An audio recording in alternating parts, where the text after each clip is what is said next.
గోదావరి బనకచర్ల అనుసంధాన ప్రాజెక్టుపై తెలంగాణ తీరును ఏపీ అధికారులు ఆక్షేపించారు. తెలంగాణకు ఏమాత్రం నష్టం లేని ఈ ప్రాజెక్టుపై ఎందుకింత రాద్ధాంతమని గోదావరి బోర్డు సమావేశంలో ప్రశ్నించారు. డీపీఆర్లు, డిజైన్లు లేకుండా ప్రాజెక్టు నిర్మాణం ఎలా చేపడతామని ఏపీ అధికారులు ప్రశ్నించారు. పోలవరం బనకచర్ల అనుసంధానం, గోదావరి బోర్డుకు ప్రాజెక్టుల అప్పగింత తదితర అంశాలతో గోదావరి బోర్డు సర్వసభ్య సమావేశం వాడివేడిగా సాగింది. బోర్డు చైర్మన్ ప్రధాన్ అధ్యక్షతన హైదరాబాద్ జలసౌధలో నిర్వహించిన సమావేశంలో ఏపీ నుంచి జలవనరుల శాఖ ఇంజనీర్ ఇన్ చీఫ్ వెంకటేశ్వరరావు, అంతర్రాష్ట్ర జలవనరుల విభాగం చీఫ్ ఇంజనీర్ సుగుణాకర్రావు, తెలంగాణ నుంచి ఆ రాష్ట్ర నీటిపారుదల శాఖ కార్యదర్శి రాహుల్ బొజ్జా, ఈఎన్సీ అనిల్ కుమార్, బోర్డు కార్యదర్శి అలగేసన్, ఇతర సభ్యులు, ఇరు రాష్ట్రాల జెన్కో అధికారులు పాల్గొన్నారు. గోదావరి బనకచర్ల అనుసంధాన ప్రాజెక్టు నిర్మాణాన్ని సమావేశంలో తెలంగాణ అధికారులు ప్రస్తావించారు. ఆ ప్రాజెక్టు వివరాలు సమర్పించలేదని, ఎలాంటి అనుమతులు లేకుండా పనులు చేస్తున్నారని, ఇప్పటికే కొన్ని వందల కోట్లు ఖర్చు చేశారని తెలంగాణ అధికారులు వాదించారు.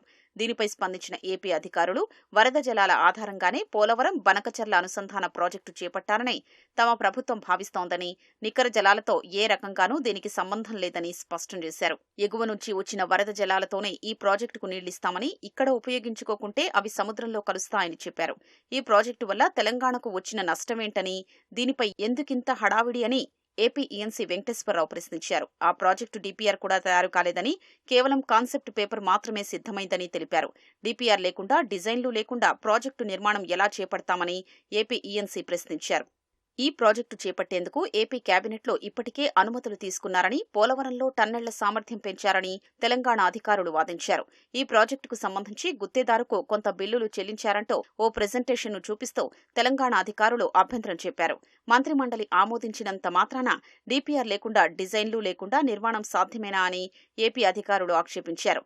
అసలు తెలంగాణ రాష్ట్రం ఒక్క పేపరు లేకుండా, ఒక్క డీపీఆర్ లేకుండా ఎన్నో ప్రాజెక్టులు కట్టిందని, వాటి వల్ల దిగువనున్న ఏపీ నష్టపోతోందని, కానీ తెలంగాణకు అసలు నష్టమే లేని ఆ రాష్ట్రానికి దిగువన నిర్మించే వరద జలాల ఆధారిత ప్రాజెక్టుపై ఇంత రాద్ధాంతం ఏమిటని ఏపీ ఈఎన్సీ వెంకటేశ్వరరావు ప్రశ్నించారు.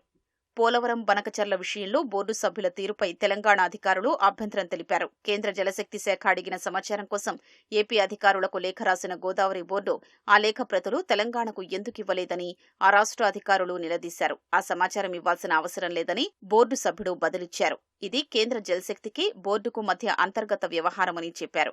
బోర్డులో జరిగే ప్రతి చిన్న విషయమూ, వాటి కాగితాల్ని సభ్యులతో పంచుకోవాల్సిన అవసరం లేదన్నారు. బోర్డు చైర్మన్ ప్రధాన్ కల్పించుకుని అసలు గోదావరి వరద జలాల ఆధారంగా నిర్మించే ప్రాజెక్టుతో తెలంగాణకు ఎలా నష్టమో చెప్పకుండా కాగితాలు ఇవ్వలేదు అంటారేంటని ప్రశ్నించారు. గోదావరి బోర్డుకు ప్రాజెక్టుల అప్పగింతపైన సమావేశంలో చర్చించారు. ఆంధ్రప్రదేశ్లో ఉమ్మడి ప్రాజెక్టులు ఏవీ లేవని, తమ రాష్ట్రంలో ఉన్నవన్నీ మేం నిర్వహించుకునే ప్రాజెక్టులేనని, వాటిని బోర్డుకు అప్పగించాల్సిన అవసరం లేదని, ఆ మేరకు కేంద్ర నోటిఫికేషన్లో మార్పులు చేయాలని కోరామని ఏపీ అధికారులు తెలిపారు. అదే సమయంలో తెలంగాణలో ఉన్నవి ఉమ్మడి ప్రాజెక్టులని, వాటి నిర్వహణ తీరు వల్ల దిగువనున్న ఏపీ నష్టపోతుందని చెప్పారు. అందువల్ల ఆ ప్రాజెక్టులు బోర్డుకు అప్పగించాల్సి ఉంటుందని ఏపీ ఈఎన్సీ వెంకటేశ్వరరావు తెలిపారు. పెద్దవాగు ప్రాజెక్టును గోదావరి బోర్డుకు అప్పగించేందుకు సమావేశంలో తెలంగాణ సంసిద్ధత వ్యక్తం చేసింది. పెద్దవాగు ప్రాజెక్టు గతేడాది వరదల్లో ధ్వంసమైనందున 15 కోట్ల రూపాయలతో మరమ్మతులు చేయాల్సి ఉందని తెలంగాణ అధికారులు ప్రస్తావించారు.